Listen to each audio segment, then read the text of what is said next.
Nakatakda namang bumisita sa Pilipinas si Japanese Prime Minister Fumio Kishida bukas, November 3 hanggang sa Sabado, November 4.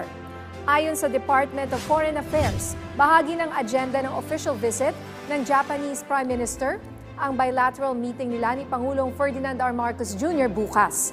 Kabilang sa mga inaasahang tatalakayin ang mga usapin na may kinalaman sa West Philippine Sea at official development assistance ng Japan sa Pilipinas.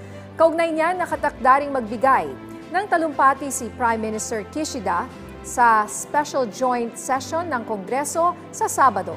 Ayon sa liderato ng Senado at Kamara, inaabangan nila ang mensahe ng Japanese PM bilang matatag na trading partner ng Pilipinas, security ally at kaibigan.